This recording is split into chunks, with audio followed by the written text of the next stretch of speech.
All right, everybody. Greetings from PDK, Atlanta, Georgia, Peachtree DeKalb Airport.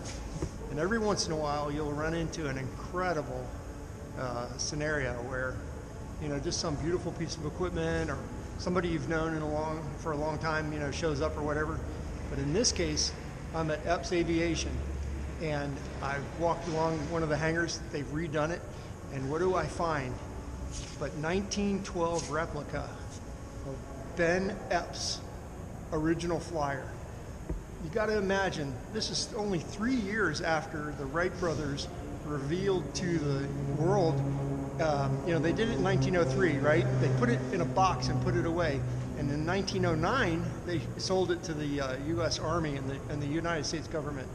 Next thing you know, the French, the Germans, the English, everybody's getting involved. And here's Benn Epps in Georgia, imagining, what it's like to build an airplane. And this is what he came up with.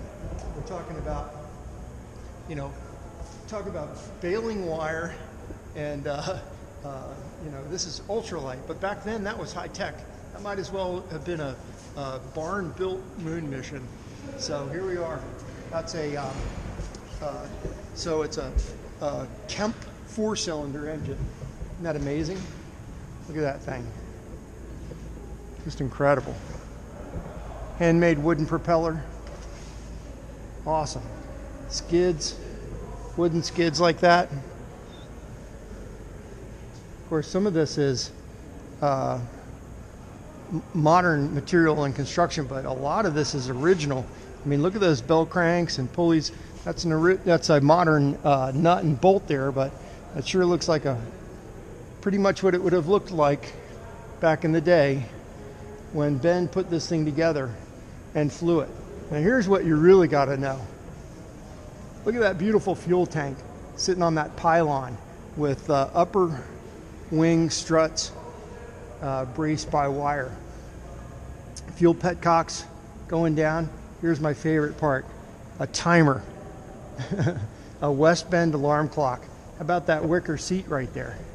Isn't that amazing? Can you picture yourself in that? Yep.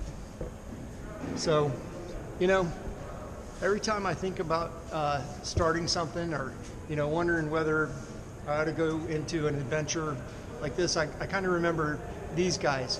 You talk about visionary and also the tenacity to pull this thing off.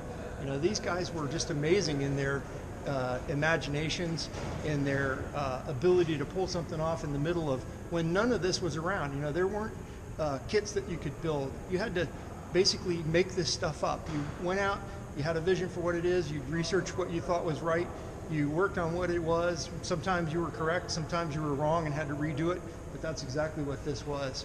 And I really admire that in people. Let's take a walk around the backside. Check this out. Can you imagine walking up to this thing and pretending like you're going to get in and go for a ride when nobody knew how to fly? I mean, these people were not being trained just yet. Only a very select few of military guys were being trained by people like, from the Wright brothers directly, and Thomas Lamb, who started the military flight school. Those were the only people who really knew what was happening.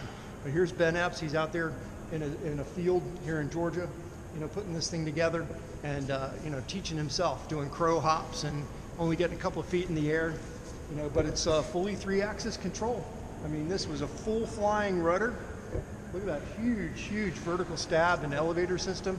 And of course, the aileron system that Curtiss invented, and that was a big controversy.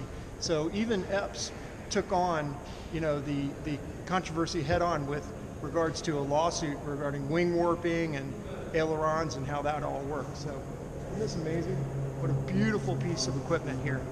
And then, we're in the middle of a Cirrus and Pilatus dealership. Epps is famous for that, and this is their service center. But today, these are the machines that have been born out of the vision that a guy like Benn Epps had back in 1912. He completed this. How about that? Really something. Hope you've enjoyed this little tour.